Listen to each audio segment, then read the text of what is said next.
This is the all-new generation of the BMW X1. Is it now one of the best compact premium SUVs overall?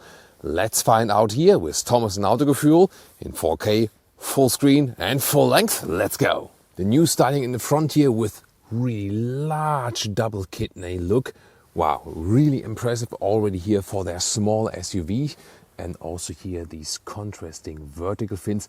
The air intake on the inside is adaptive. And you can see the new LED lamps. These ones here, the optional adaptive LED lamps. And then they also have a modern daytime running light signature. In the lower part, it really depends on which version you pick. This one here with the M Sport. Other than that, the X-Line, for example, would have the contrasting lower part in silver. And the turning indicators here replace the front daytime running light.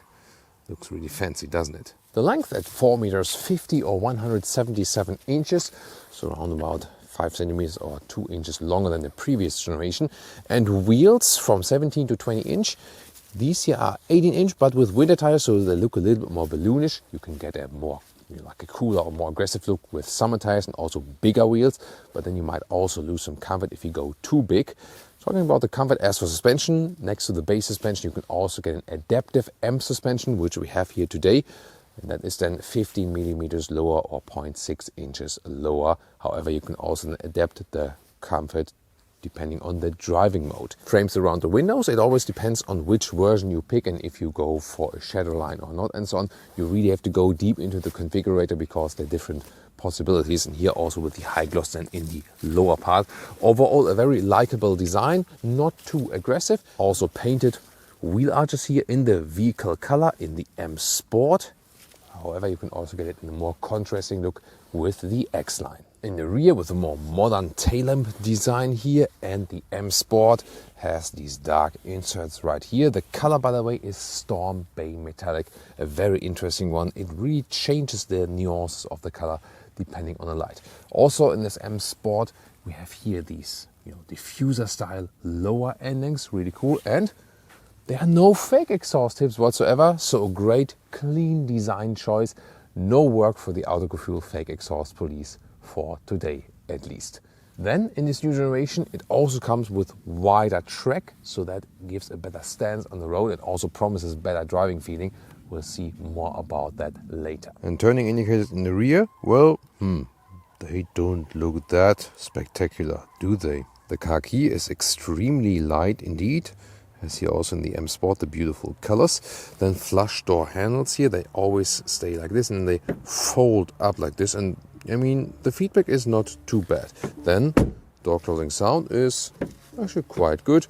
Not too bad, but also not the best ones we've heard. Inside of the doors, here with soft touch Sensatec, you can also get that one, as well as for the dashboard. And here the Harman Kardon sound system with a nice design visualization. And also the buttons at the inside of the doors resonates a very good quality indeed. Here the M Sport steering wheel looks more spectacular, especially in here in that lower area. That's pretty cool. And still real buttons at the steering wheel. That's what we really prefer, don't we? Depending on the market, you'd start with fabric seats as base. Then the M Sport comes usually with Alcantara on the inside, Sensatec outside, and here these ones are the full perforated Sensatec seats. So they're breathable and full leatherette, make a very good quality impression from the first sight. And indeed, great comfort here. From the surface, it's really soft, good quality, and also the seat ergonomics, they have improved it here in the new generation, and they hold you really tight as well without being too narrow. So well done. Here the steering wheel manually up and down, in and out, very smooth process. And with 189 or 6'2", I still have enough headroom left, although this one here is equipped with the panoramic roof. You can also open that one, and there's also a shade to make it darker. Interior overview, revolutionary change, completely different. Nice styling right here, and also with the integration of the ambient lighting. Sensatec dashboard is an option, it feels really nicely. And then the screen is like one curved display. The left side 10.25 inch, right side 10.7 inch. But the naming is strange. This one is called control display and this one is called info display. Shouldn't be the other way around as for the naming. I don't really get it. Well, let's call it instruments and infotainment. That's how we call it here. The steering wheel also has a great design here, doesn't it? And also the lower part is very interesting. But let's first take a look at the infotainment. Because this is here BMW OS8 now, it has more functionality. It's not as easy to control as the old one. You get used to it bit by bit. For example, here interior lighting you can control right here, the ambient lighting. Then you can also pick the different colors right here and they change accordingly here. For example, that looks actually very fancy indeed. The home menu is either like this or there's another home menu when you press it here then for the whole vehicle overview, and some hotkeys here on the left side, for example, also to the car internal GPS, and it's actually quite responsive. What is essential actually in the OS8 and also a big advantage is that the integration of the Apple CarPlay, Android Auto right here, it is more consistent. So this wireless connection only at BMW, now it is more stable in the OS8. And the Harman Kardon sound system actually does a very nice job here in this segment here. Very nice one indeed. Just this climate unit here, it is always in the screen. That's not to my liking, at least it always stays in this position. And this is the whole climate menu where you can also, for example, activate the steering wheel heating or the seat heating. And you can also deactivate or activate the AC now. So this has been upgraded from the very early versions. And the rear view camera, well, does the job definitely, not bad. Resolution maybe could be a little bit better, but it's also quite dark now outside. And what's also cool here, in the CarPlay mode, you can have Apple Maps. Also on the left side in the instruments, or with Android Auto, it would work with Google Maps. These two possibilities. Digital instruments, you can see here the RPMs can turn up in the right side. You can also change the whole layout of that. For example, here, like this or like this, but I more prefer the layout where you can still see the RPM. It's more classic layout. And then also content-wise, you can, for example, also have this compass here, but you can also induce the speed here in the middle part. That's what I would actually use for driving. And the head-up display, very clear and crisp to read, a helpful feature. And do you see this flying middle console? This is taken over from the BMW iX, from the big EV SUV. So some styling elements then also in the compact premium SUV. But is it also functional? Well, in a way, because there's a lot of storage space then underneath. Here in the lower middle console, it's very interesting. You have this kind of seat belt here for your smartphone. That way you can secure it so it doesn't fly all over the place while driving. And when I take it out, you can see actually you have these holes back there and they suck away the hot air from the inductive charging pad at the smartphone so it doesn't overheat. And you have these cup holders, not adaptive though, that's hit and miss. And here two USB-C chargers. On top of the flying middle console, you stop the vehicle. This is here the shifting lever here for drive or sports mode. So I'm going to show you that. Reverse. And then here in the middle part, you have at least still a manual volume jog. That's good to have. And here you pick the driving modes. However, you always have to select them then in the touchscreen. Here, for example, the sport mode to confirm it once again. So not the quickest solution while driving. And finally here the middle console, you open it here and it folds open and you have some more space underneath. Inside of the doors in the rear, this material here is rather hardback, but at least it has some structure, softer than here for your elbows. Beautiful styling from the Harman Kardon sound system. And then you can see here, rear interior of the new generation, also with the perforation on the rear seats if you went for this very interior.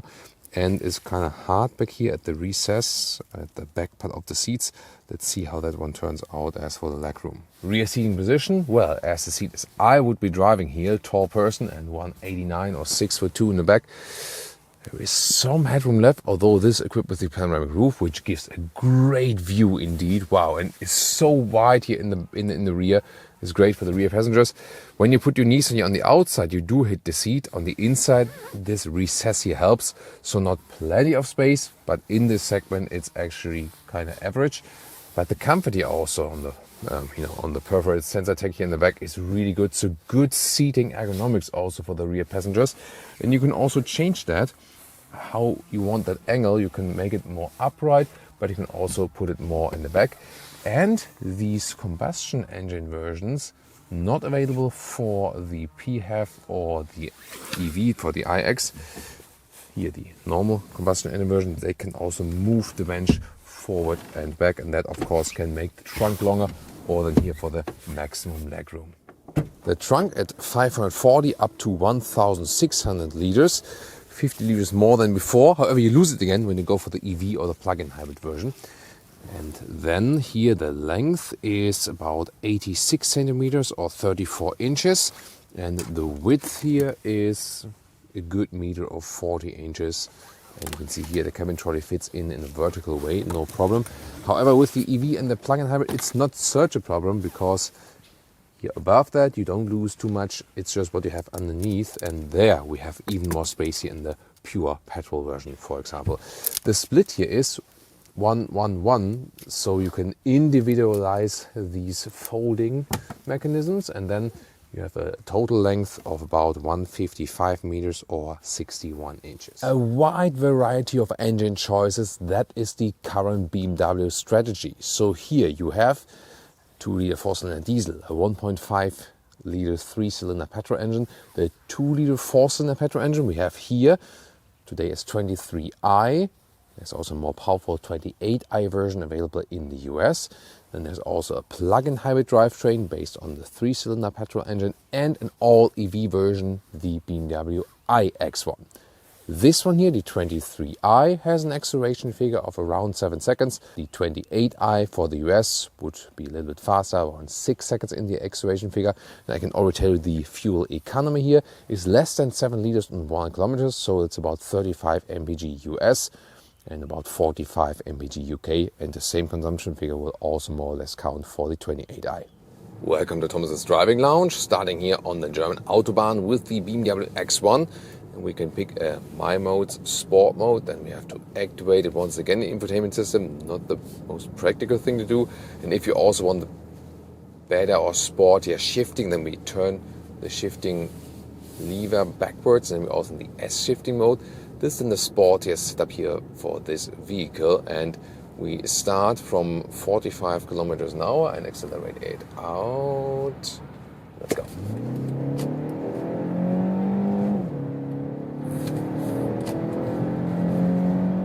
$120, $150.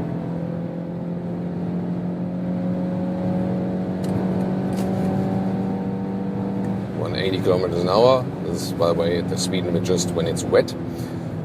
Well, we're reasonably quick. Of course, it's not the fastest here overall with this 23i, around 7 seconds in the acceleration figure from 0. And the 28i, which would be the corresponding model in the US with a little bit more power, is second quicker, about 6 seconds than in the acceleration figure. But they have the same base engine, the 2-liter 4-cylinder. So acceleration-wise, yeah, it's not the quickest one. It's the small X1, the compact SUV, but it feels so great on the Autobahn. We have the adaptive M suspension here. That means when I'm in the sport mode, I have a little bit stiffer feedback from the suspension. The M Sport suspension here in the adaptive style is also 15 millimeters or 0.6 inch lower, and it just gives me such a great control here on the German Autobahn. Really nice, so flawless suspension setup, so it's stiff enough, sporty enough, but at the same time it's also comfortable enough. And well, we have 18-inch winter tires here, and they are of course in a way forgiving as for the comfort, but at the same time they still feel sporty enough. And I'm not sure if you heard that already, when I'm using the turning indicators, they give you such a great sporty feeling, and they're so much fun. Rarely ever have we had turning indicators that are so much fun, like bam, you know, like you can really hammer them in. That's so awesome. I mean, it's so much fun to use the turning indicators. Hardly ever have that. From the sound, both, and also from that haptics, you know. So you can also use this tip function that you just tip them and then turning indicators are showing. But here it's really more fun to hammer them in indeed. Let's switch back to the normal personal mode here. Then the suspension giving us a little bit more comfort. And we can also, for more relaxed shifting, so to speak, that the gears are not turned up that high, and also for more efficiency, go back to the D driving mode. Overall, you maybe also heard the noise insulation, even at higher speeds, was superb. So great noise insulation, worked on that here also in the new generation, and also more aerodynamics, better wind efficiency. And we also heard that in a way that we have less wind turbulences from everything they built on the outside of the vehicle, like here the side mirrors and so on. And that was also one of the plan, that the wind efficiency of everything that was attached to the vehicle has been increased. And that's of course also good for noise insulation. So it really feels so much at home here on the motorway. Although it's a compact vehicle, but it also feels so sporty. So it feels on the one hand grown up enough that it's all SUV you need. At the same time, because of the compact size and the comparable to bigger vehicles, lower weight, it feels so agile. Talking about agility, I have had some chat with the engineer that designed the steering input, and he said they made it, let's say, in a way loose and really light to control, so the whole car feels lighter to control. And yes, that does work. However, it doesn't feel most natural. So it feels really fun and sporty to steer that car around. Yes, but then again, here in that low degree angle, I have a little bit, I have not enough feedback. But then when I'm getting to the outside area of that, I have too much. So you have to be careful on the motorway then. And I don't share this approach, so I would have had more feedback from the vehicle, from the steering, and tune it towards a more natural driving input. I think that is what BMW should stand for, the most natural steering input and not the most agile one. You know what I mean? What's your take on that? Please share your opinion with me in the comments, and then I can take a look at that later on when I'm not driving. Okay, I can understand the philosophy, but once again, I don't share this. By the way, even if you are in the normal driving mode, just pin it down, and it will also do everything reasonably quick. It was like 100 to 140 kilometers an hour. Yes, it's not the most powerful engine, but definitely better than the 1.4 liter 3-cylinder. In the UK, the engine choices are somewhat limited, at least at this moment when we produce this video here. So when you want to go have a very quick version, you gotta pick the plug-in hybrid or something. But we also had experience when ask yourself, hey, diesel, petrol, plug-in hybrid, electric. In the driving part where we compared the petrol to the pure electric one, the pure electric one is so much fun to drive and is also really powerful, the quickest version there is. So you can have more driving fun in a way with that. On the other hand, the petrol engine is lighter. So when you are already at speed and do some, driving agility, then this petrol engine version here will feel better, especially when you are at speed and then suddenly go into a corner. Then you can't deny physics with the weight of the electric vehicle. Then the petrol engine will be the best choice. So I think for fun, as for handling dynamics, the pure petrol engine 23i or then 28i in the US will be the best pick. For the most explosive driving fun, as for acceleration, it will definitely be the iX1, and due to the lower center of gravity, it will also still deliver a lot of fun in driving. And if you have the charging infrastructure suitable, the iX1 is also quite efficient, has good range and so on, then you might as well go for the EV version. Otherwise, if your charging infrastructure is not up yet, then the pure petrol engine here is also a very, very good choice. No doubt as for that. So I'm really happy with that one, especially as for driving dynamics. Yes, steering could be fine-tuned a little bit more, that it's stiffer and has more control, more natural feeling. That's good. Other than that, assistance systems, they are also really nicely thought out here. Activate them at the steering wheel, and they're so flawless indeed. It's also with an active steering here if you get the highest build of that. And you see here, it's a very smooth input from the steering wheel that does itself. Here, slide left bend on that motorway here, and it's doing a flawless job. Maybe you've already seen the blind spot monitor. Let me show it to you. That red Skoda might overtake us now, so we can show that. So there's a triangle appearing then in the side mirror. I'm not sure if you can see that. It's there right now, early enough. And when I set the turning indicators, then it's also flashing. So that is a really helpful function, that blind spot monitor. I also have a head-up display now here in the X1, so I don't have to look down to the instruments. I see all the speed and so on, and basic information in the head-up display. It's also a great addition. And lane changes are so much fun with this vehicle. It's awesome. You get along with the steering, yes. Then the turning indicators that you can hammer in with that great haptic feedback. Wow. And then the steering, yeah, you can live with it, but it should be better from BMW. That's what I'm saying. But driving dynamics wise, it is easily one of the best, if not the best vehicle in this segment here, compact SUVs, and especially here in this premium area. And with the new generation, they've improved again bit by bit in every single area. The seats are also doing a great job. They hold you tight with these bolsters here. That is really nicely done. And also the Perforated Sensatec, it doesn't get too hot. It's breathable. At the same time, it feels like a good quality. It's soft enough that you have good driving comfort. So it is really astonishing what they could squeeze out of this compact SUV. That's what I really love about it. You don't have a too big vehicle. At the same time, it already delivers you everything you might want to have. So yeah, that is really what I love about this vehicle. And all these different positive aspects always come apparent here on the German Autobahn. That's why we always try to include the German motorway test as strong or as often as possible when we have the cars right here in Germany. As for the suspension, once again, when we're driving a little bit slower here now, that M Sport suspension, adaptive one.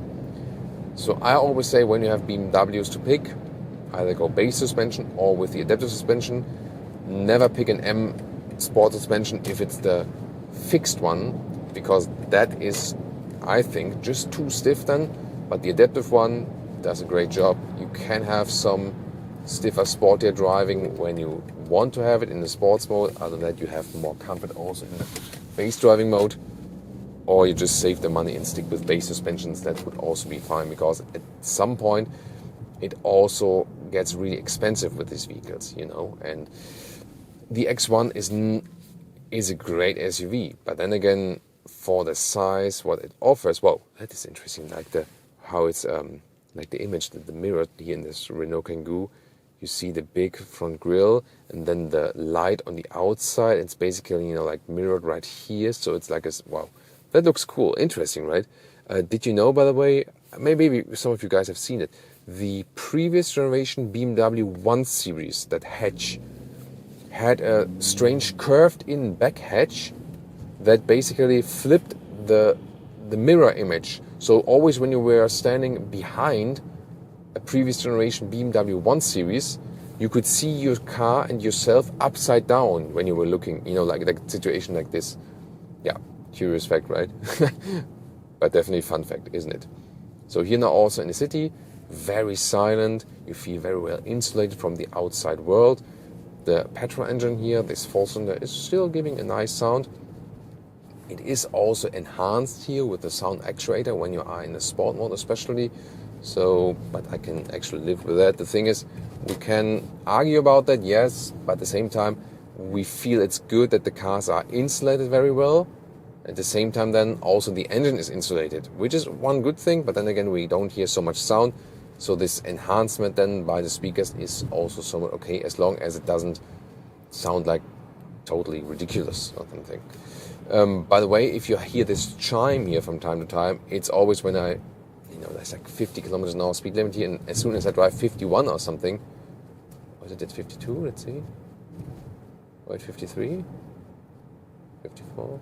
I don't know. No, it's not doing that, but from time to time, this vehicle does react then on that and giving you these chimes.